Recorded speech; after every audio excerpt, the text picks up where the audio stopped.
What's going on, everyone? Welcome back to the Snowcast Sports Talk podcast, episode 31.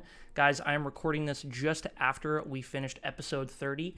I just wanted to get a video out there, just me going through the 53-man roster and my initial reaction to it. It's an interesting roster. It's a young group of players. I'm excited. I think people have different opinions, so I will go through and give mine on how I feel about certain guys and what I expect from them. And I just want to take a second to thank you for sticking around. Episode 30 and 31, pretty crazy. We're already 30 weeks into this. A little bit more because we've taken a couple hiatuses with this offseason, but now we're about to really get into the grind of football, which I'm excited about. It's been way too dang long. So with that, let's just dive into this 53-man roster and see what I think. So taking a look at the quarterback first, Daniel Jones and Tyrod Taylor. So Daniel Jones, of course, we got to give him one more year. I've said multiple times, we're paying the guy a lot of money because it's guaranteed money for his fourth year. We didn't pick up his fifth-year option, so, this is really his make-or-break year. I think he has a lot of things around him that will provide useful to supporting him. I think, the additions of Evan Neal, the coaching staff, having wide receivers healthy, I think all of those things are going to play a huge role into Danny's development this year, and we'll really be able to see is he the guy or not. My prediction is he's not the guy. I don't think he will do enough in 1 year. I like to use Lamar Jackson as an example. The guy has won an MVP and still isn't signed to a big contract. I think the only way Daniel Jones stays is if he has a really good year and is willing to take some sort of pay cut. Maybe he would. I just don't have faith in that, so we'll see. But I am rooting for DJ, of course. I think as a Giants fan, I always want my quarterback to succeed, and I'd love him to go win a Super Bowl and then have us re-sign him to like a 7-8 year deal and have our quarterback, and then we can spend our draft picks on other guys, but we'll see. Tyrod Taylor, obviously he must be healthy for week 1 because he took an injury, but we cut Davis Webb, our third stringer. Davis Webb, I think, is back on the practice squad now, which is nice to see. But Tyrod's a great backup. We've had bad backup quarterbacks. Last year when Mike the Neck Glennon came in, from there it was just horrible. So, quarterbacks, we got Daniel Jones, Tyrod. I'm going to give this quarterback room a C, as I will see how they do. Running back, fullback. So, I actually think this is a pretty strong group. Obviously, Saquon Barkley, second year away from the ACL injury, I think is going to provide really useful for us. I think, again, creative play calling, getting the ball to him in space, maybe some short passes, some outside handoffs. I think things like that might really support him. Pat Shurmur's offense in his rookie year was really, really impressive. I think he was in the top 20 of like NFL top 100. So if we can see him back in there, that'd be awesome. But I think our backup running backs, I think Matt Breida, Gary Brightwell, and Antonio Williams have all been really, really good. They all looked pretty impressive in the preseason. It is the preseason, but these guys can push the ball, and I think we'll see all of them get some playing time. I hope Matt Breida plays well. I liked him on the 49ers, and I liked him on the Bills, too. So I actually give our running back room a B. Pretty happy with it. Tight end is a weak area for us, so we just have Daniel Bellinger and Tanner Hudson. A couple of the guys that we brought in, I don't even think made the team, or they are on the practice squad, which is pretty crazy. So Daniel Bellinger, he was a mid-round draft pick. We need him to step up. I'm going to give this probably a D+. I just don't think there's a lot of depth. Let's hope there's no injuries. Hopefully Bellinger is everything Evan Ingram isn't.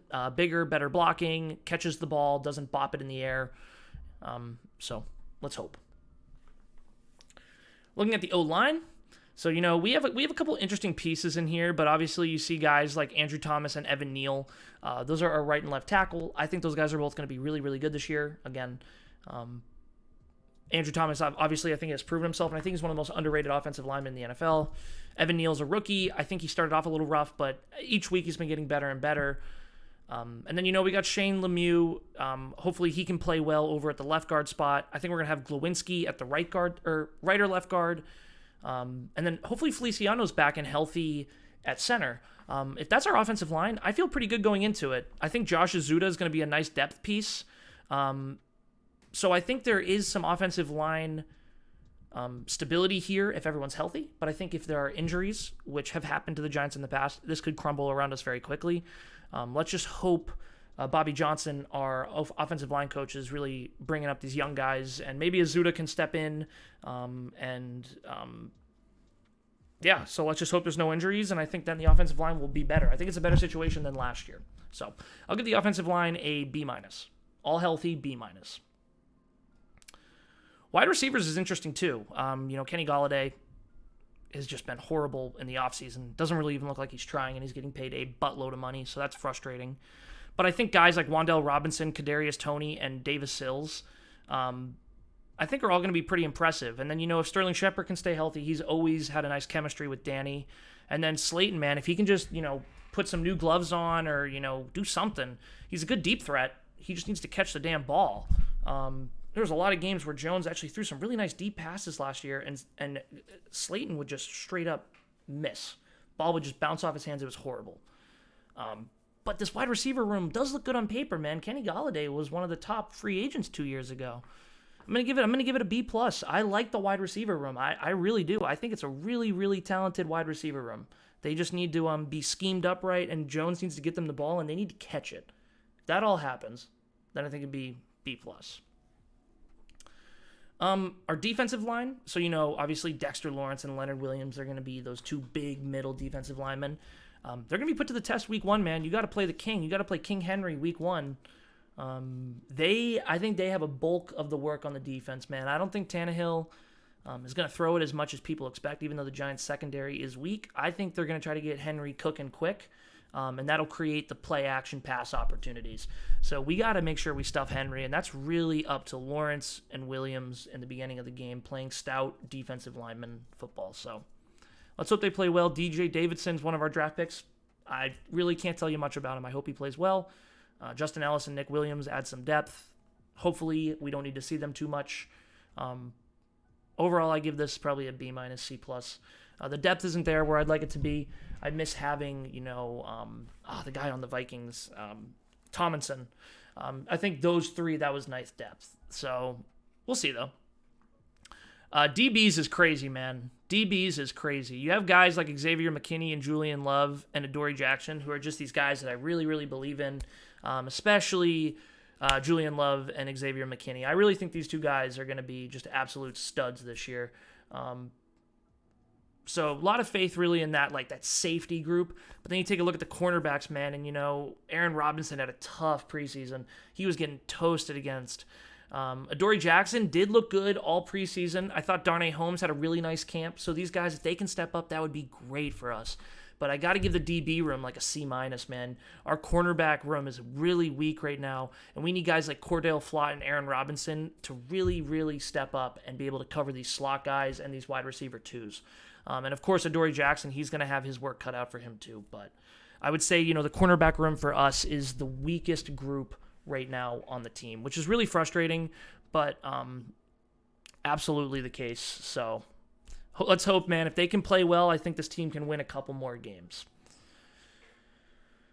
Going to the inside linebackers, so Blake Martinez is no longer with the Giants. So the Giants cut Blake, and I want to take a second to talk about that. There is absolutely more to that story, guys. He already had taken a pay cut, and I think what happened was he went in for another pay cut. They asked him to take a pay cut. He didn't want to, and then he didn't get a captain's badge. And I think he just came in and said, hey, guys, I don't think the scheme's a fit. I don't think this team's a fit. It's a young team. I'm on the twilight end of my career. Can you release me? Save a couple $1 million. I don't think this was cap reasons. I think Blake wanted out of here. That's just personally how I feel about it. I was really happy Blake restructured his contract and stayed with the Giants. I thought he was a great leader. I think Blake Martinez is a good player, but he's 1 year away from having a bad year and then being kind of a dinosaur in this league. So we're kind of just sitting on that right now. Other than that, we got Micah McFadden, who's a guy who I'm really excited about. We had Belton, not Dame Belton. I forget the late Beavers, the late round draft pick linebacker. He was having a great camp and a great preseason, and he got hurt. So it's gonna be Micah McFadden, man, and Tay Crowder, and Carter Coughlin. I mean, these guys need to step up. Cam Brown, these guys need to play well. It's a really, really weak group now with Blake Martinez not in there. So that's a scary group as well. I have to give it a D. I just, these are rookies. I think they're actually going to surprise us. But, right now when I look at it, there's no proven commodity there. So, Micah, they really need to focus on their tackling and fundamentals. And, let's just hope Wink is getting them ready for that. So, yeah, tough group there. We take a look at the outside linebackers. I think this is actually a very strong group for us. I think Azeez and Kayvon are going to be really, really good. Obviously, Kayvon is injured right now, so I don't think we'll have him for week 1. But Azeez is a really underrated guy, and I think he's going to take a big jump in year 2. O'Shane Ximines, man, he just keeps sticking around, huh? We'll see. Crazy we kept him over some other guys. Ellison Smith, he was a pick last year. Hopefully he can take a nice second step. I really hope Wink Martindale can get a lot out of these guys. And once Kayvon comes back, man, he's the player I'm most excited to watch.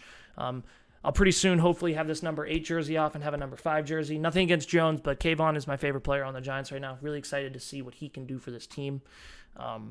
So I think outside linebackers, there's a lot of potential there. I think if our defense, if these guys, if Azeez and Kayvon can really feast on these quarterbacks and get some sacks, it's going to make our outside linebackers and especially our cornerbacks' lives a lot easier. We know Wink likes to call a lot of blitzes, so we need to get to the quarterback to make these guys' life more interesting. Or easier, not more interesting, easier, excuse me. And then finally, special teams. Graham Gano, he's a great NFL kicker. I just drafted him in my fantasy league, and for good reason. He's pretty much automatic. So, and I think, even though we have a new offensive scheme, it wouldn't shock me at the beginning of the year we lean on Graham Gano. It wouldn't shock me if Dable plays a little conservative to start this year. And then, we have Jamie Gallen and Casey Creeder. Not familiar with either of these guys, but hopefully, they can be better than Riley Dixon. So overall, I give that a B. But yeah, super short episode here for episode 30. I just wanted to go through this team. If someone asked me what this team is really, what is my impression of this team, it's very young. And I think, what we want to see as Giants fans going into this, guys, I've talked about this a lot. We want to see improvement, Losing games isn't the end of the world for us. I know that's a hard pill to swallow, but teams like the Lions, teams like the Seahawks, teams like the 49ers a few years ago, rebuilding is a process, and it's not a one-year thing, and we are in a full rebuild. We have cut this roster down. We have seen James Bradbury, Logan Ryan, Blake Martinez, Dalvin Tomlinson, a lot of our big name players, Evan Ingram, these guys are gone. We have young guys. We have a lot of rookies that we really need to step up. And this draft we just had with Joe Schoen as our general manager, as I've said, was probably the most important draft for the New York Giants in the past 5 or 6 years. These young players really need to step up, and we get to see how these young players develop, and we get to see how this coaching staff runs their team. I think it's going to be interesting to see how Wink works with this defense, and I think it's going to be interesting to see how Dabes and Kafka work with this offense. There's a lot of opportunity here for growth, a lot of possibility for players to step up and actually prove themselves, but there's also a lot of risk. We could see some blowout games. I really hope the Giants come out strong against the Titans. I said that in week 1. I think they're going to win. But it could very easily be a blowout. And so let's just hope, the Giants play good fundamentals, tackle, and are mistake-free on the offensive side of the ball. Overall, though, young team. Let's just hope for improvement. Let's hope games are close, even if we win or lose close games. In the moment it's tough, but looking at this season in front of me, that's really what I want to see. Hold me to it as each week I recap the Giants losing and me bummed out. But on that note, guys, like I said, I want to thank you. This podcast started back in March during a time where we were just starting the preseason. We went through the draft and followed that. We went through training camp and followed that. And now we're here at the season. 1 week from today, the Giants will be playing football. So that's just really exciting stuff. So hell yeah. I hope everyone enjoyed. Let me know what your thoughts are. Let me know what group you are most excited about and what group you are most fearful of. Make sure you subscribe. And I will see you guys all next week. Peace.